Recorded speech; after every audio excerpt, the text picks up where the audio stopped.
Hey guys, this is going to be your first lecture, and in this we're going to be covering some of the basics about the Revit interface. So right now you can see here on this screen that I have just sort of the loaded homepage. On the left here we have models and families. Don't worry about families right now, this whole section right here. We're going to be covering that later in the semester as we get to the point where we talk about families. If you need to open an old model here, you can click on open. You also have references to previous files you may have opened. If you're using a fresh copy of Revit, you're going to have these, and then I have a student's project I was checking out last time I used this software. So let's actually start a new Revit project, and we'll get in there and start going over that interface. So I'm going to click on new right here, and then it's going to give us this selection of template files right here. And what I want you to do is every time, make sure every single time for this class you choose the Imperial Architectural template. We're going to be doing standard Imperial feet and inches. And we're going to be using the architectural template for this class. I can show you why, well, here's why we try to avoid it. I'm going into the construction one right now. And what we end up here, we'll get into this later, is we have all these extra levels and 3D views, and then it has a couple different sheets we don't want to deal with. So it's just more cleanup when we get into it. So that's why I tell you guys to avoid loading that one. I'm going to click New, Architectural. Make sure, again, you use Architectural. Don't choose Project Template either. Just use Project, all right? So I'm going to hit OK there, and we're going to load into Revit. So this is our Revit interface right here. Some of the key things I want to point out to you guys is going to be this top ribbon right here all the way across the top. As you change through different options here, it's going to change this as a context-sensitive ribbon. And so as you select things, the options where I just selected this are going to change. And you'll notice I have this kind of greenish minty modified section right here. That's going to pop up when you have things selected. If you deselect them, or, and that was just by clicking away from it right there, or I can hit escape on the keyboard as well and it'll deselect it so I can get back to where I was. So I'm going to click back on architecture. This is kind of like, I think of architecture as home. Anytime I need a default to something, I just make sure I'm on architecture. If you're in a tool, usually again hitting escape will get you out of that tool, but there are some tools that lock you in. So in this same area, and you'll see them shortly, you'll have a green check mark or a red cancel. So keep an eye out for those when we get to that point. So after the ribbon up here, the context sensitive ribbon, you have the entire actual workspace right here.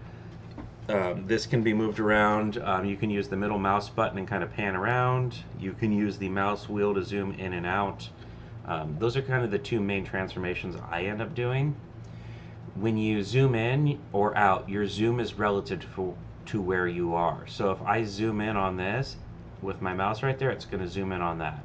If I then zoom back out with my mouse right there and then zoom in over here, it's going to zoom into that same spot. So keep that in mind. I've had students kind of like sometimes try and zoom in here and then never get anywhere because they just zoom in from the same spot. You can actually move around by zooming relative to where your mouse is. So keep that in mind as well when you're working.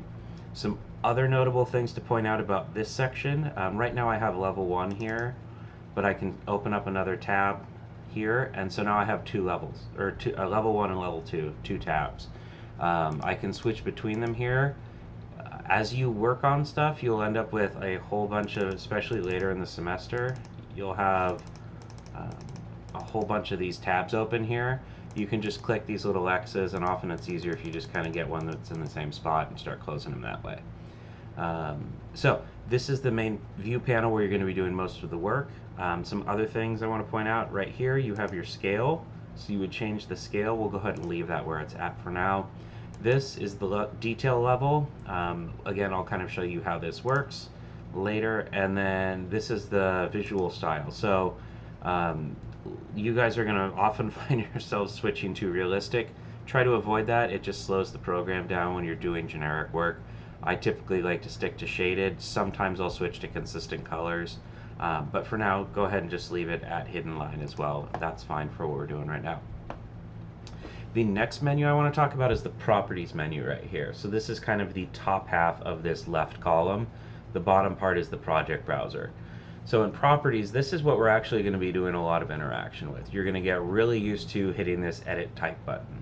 And I kind of need something to show you. So I'll show you, I'll draw a wall real quick. And so I'm going to be in the architecture, click on wall.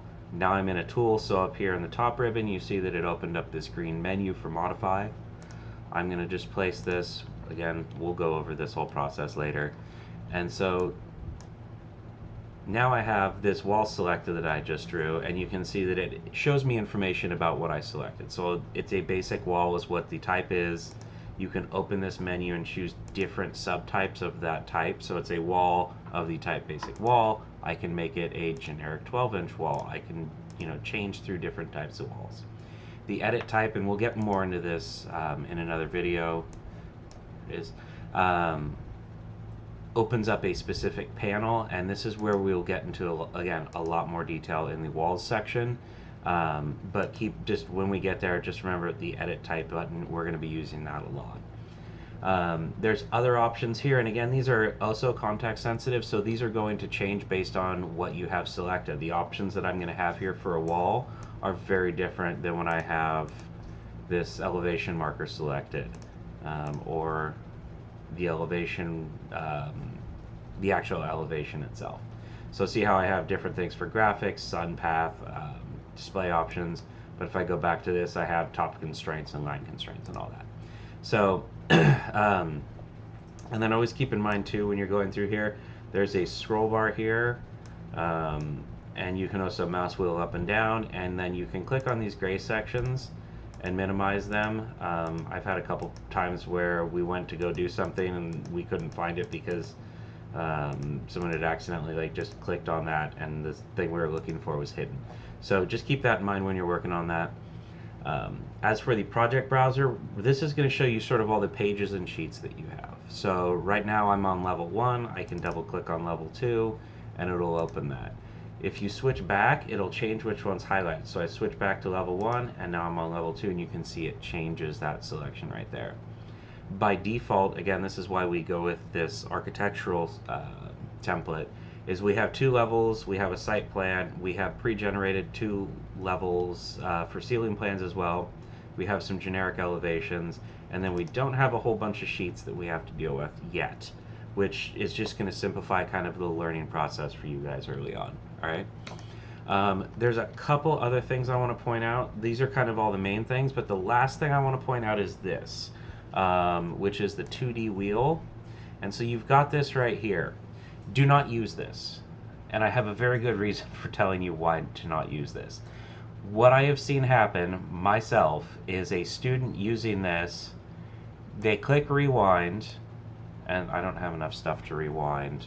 Let me do some stuff. Bunch of walls. Okay. So they have this out, they click rewind, cancel. Let me see if it'll actually let me do a couple things here. No? Okay. Oh, oh, good. Okay, I guess they fixed that. Oh, no, there it is. Okay, this only does movement now, so that's good. They fixed it. All right, just forget about that. What I'd seen happen in the past is this actually for a while was an undo step. And so I had seen a student once go all the way back through their project's entire history, or for like an hour worth of work, and then go, what happened, and then bump something and deleted the ability to go back forward as well. So anyway, it looks like that's fixed. Just don't use this though, it's annoying. Okay, so that's going to be sort of the covering on, or everything that you guys are going to kind of need to get situated with the environment here. We will come back in the next lecture and we're going to cover walls. So I will see you in that one with a clean sheet.